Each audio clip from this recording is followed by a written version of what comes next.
Good evening and welcome to our CDI. I wish I could be with you in person, but I'm currently enrolled in CHES, that is the Chaplain Emergency Service School. However, I have no doubt that you will be able to manage this without any problem. Each Values for Living helps Civil Air Patrol members explore a virtue from multiple angles and practice that virtue through hands-on activity. The combination of analysis and practice helps members internalize the virtue so it stays with them beyond the end of the squadron meeting. Movies, television, and history celebrate heroes. We admire larger-than-life champions who face grave dangers to save others from harm. Heroism, however, is not about superpowers and exceptional circumstances. Most heroes are ordinary people making small sacrifices every day for the benefit of the other. By practicing our core values with intensity and consistency, every CAP member can and should become a hero. Clarence Sasser was awarded the Medal of Honor for his heroic and selfless service to his wounded comrades as a medic in Vietnam, though he himself was severely wounded at the time. Let's listen to his story.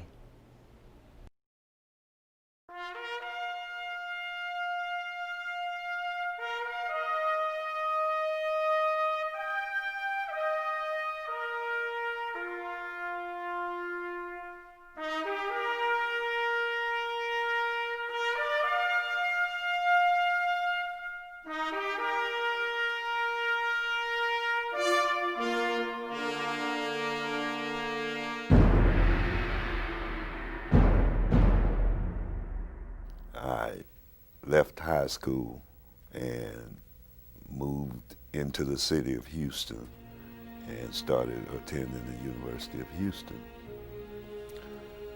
I was a chemistry major and did pretty well, but again, no money. The money wasn't there. And then started to work. Of course, I had a part-time job, but the mistake I made was in the age of student deferments of dropping to half-time, to work a little bit more. And from that point, I was drafted. Clarence Sasser was drafted into the Army in 1967 at the age of 19. After a series of tests, he was sent for training as a medical aid man. We like to call ourselves combat medics. Although a lot of medics weren't sent into combat, I always knew I would. It's one of those things you just know. On the morning of January 10th, 1968, Clarence Sasser would experience his first heavy combat. The battalion commander sent his company on a reconnaissance mission toward the Mekong Delta to investigate reports of enemy activity. I was on probably the third, fourth helicopter. We go in and the helicopters start taking fire, rockets, up to a thoroughly bad situation. One of the helicopters got hit and plumped down in the water. We got off the helicopter. I got grazed getting off the helicopter in the leg. Fire all around us. With the helicopter down, there wasn't any choice. We had to go in. And so we were dumped in the rice paddy. The mortars were coming in, snipers were around. Guys were yelling, "Dop, dop." And of course, at this point, there's no semblance of platoon-like unity. During the first 30 minutes, over 30 casualties were sustained. Without hesitation, Sasser ran across an open rice paddy through a hail of fire to assist the wounded.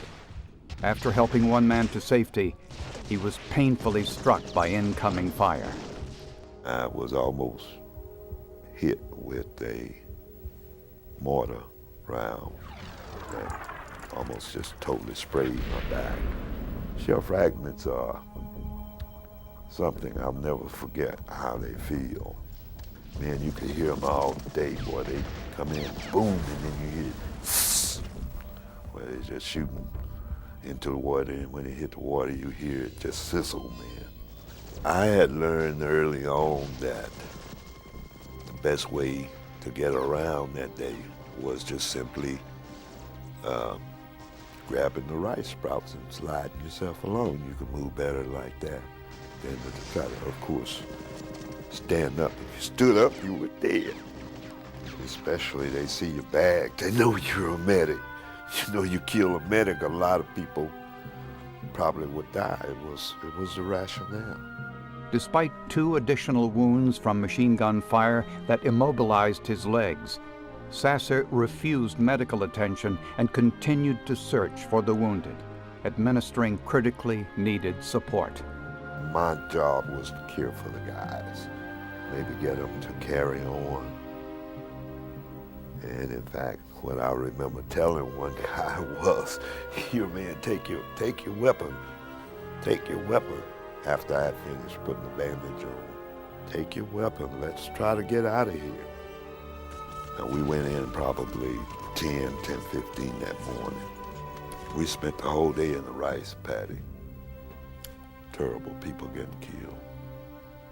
We spent the night being looked over by the Phantom Air Force. Phantom pilots were dropping napalm in the tree line. Essentially kept them off of us all night, or we all would have died. We laid there that night. All you could hear was guys moaning, calling for their mama. "Help me. There's nothing I can do."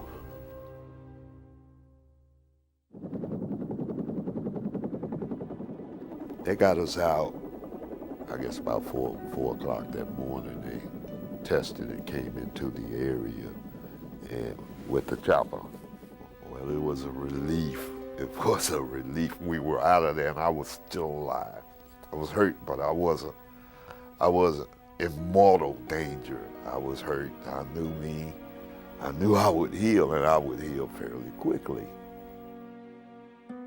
After I had recovered and the understanding doctor had gotten me reassigned, I don't know what he did or how he pulled strings, but they did need medics there.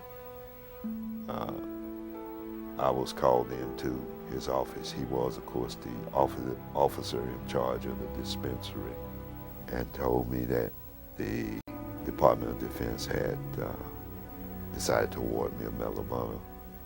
It was really an experience from my background, of course, you know, poor farm family, and every day my mother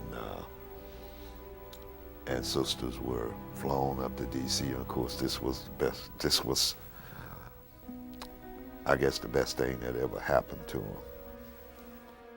We enjoyed it, tremendously enjoyed it.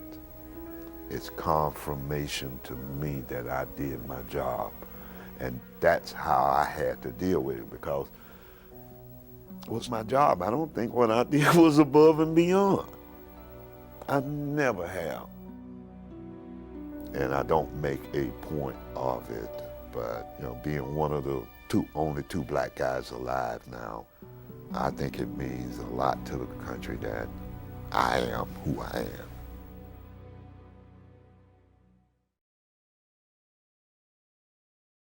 Hero can mean many different things. One kind of hero is the superhero, especially popular in modern movies. We recognize these heroes because they use superhuman abilities to fight villains. You know, I had a favorite superhero, and I'm sure you do too. And if so, what was it about that person that you admired? Some heroes are people who do something extraordinary in exceptional circumstances. For example, to receive the Medal of Honor, one must have distinguished himself conspicuously by gallantry and intrepidity at the risk of his life above and beyond the call of duty. What's your favorite story of a hero in exceptional circumstances? Sometimes hero means role model. Hero can be an ordinary person whose abilities, qualities, or achievements we admire. Those heroes prove their worth by doing the right thing, doing it well, and doing it every day. Who are some of your everyday heroes? So we've kind of identified 3 different kinds of heroes. superheroes, heroes in exceptional circumstances, and everyday heroes. Which of the three kinds of heroes do you admire most, and why? What do your heroes have in common? So what I'd like for you to do is break up into your groups and discuss the following questions. Many Medal of Honor recipients do not want to be called heroes. Consider the example of Alan James Lynch, who rescued 3 soldiers from an ambush during the Vietnam War. I did what anyone else would have done in my place, says Lynch. I'm not a hero. I'm a guy that just did his job. Do you agree with him? Why or why not? You know, candidates for sainthood in the Catholic Church must demonstrate heroic virtue. Heroic virtue is an ordinary virtue lived with greater intensity. If caring for the poor is a virtue, then giving some percentage of your income to the poor might be an ordinary virtue. Selling everything that you have and giving it to the poor might be a heroic virtue. Think about our core values. What could it mean to be intensely committed to integrity, volunteer service, excellence, and respect? How can following the core values help you become a hero? Heroic virtue requires more than just a few heroic acts in exceptional circumstances. You could say that a heroic virtue is less about circumstances than it is about consistency. What regular opportunities do you have to practice the core values? What circumstances make it hard to keep the core values? Heroic virtue is motivated by charity. In other words, heroes make sacrifices for the good of others. What sacrifices can you make today, tomorrow, and every day to benefit? What do you think is more heroic, doing one exceptional thing or doing the right thing for a lifetime? Heroic heroes sometimes emerge from extraordinary circumstances. When faced with extraordinary circumstances, heroes do their ordinary duties. How can you prepare yourself for extraordinary circumstances? I mean, your life is going to present you with a million ordinary choices. Each of these choices is an opportunity to perform your ordinary duties. Each is a chance to make heroism a habit. If you do the right thing every day, you're more likely to do the right thing at the heroic moment. Core values hero is the one who values them intensely for the benefit of the other. The hard cases are easy. A core values hero is one who does not cheat. But how does that come out and reveal itself in everyday life?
So what I'd like you to do is divide up your groups now.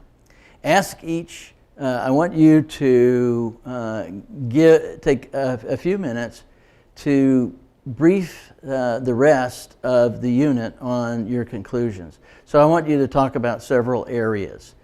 What does a core values hero look like at home? What does a core values hero look like at school? What does a core values hero look like in relationships? And what does a core values hero look like in fitness? How about work? How about play? I mean, you don't need to fall on a grenade or run into a burning building to be a hero, or at least to express heroic characteristics. Anyone who sacrifices for the good of another is a hero. The teacher who puts in extra hours to help a struggling student, hero. The parent who never misses one of your games, hero. The cadet NCO who volunteers to study with you to help you pass your Wright Brothers exam, hero. You too can be a hero. Every decision you make is an opportunity for heroism. Each one of your small choices prepares you for the big choices. Make a habit of living according to your values, and you'll be ready for whatever challenge lies ahead. Between you and those extraordinary moments lie a whole lot of ordinary choices. Choose to be a hero. Thank you. Have a great rest of your evening.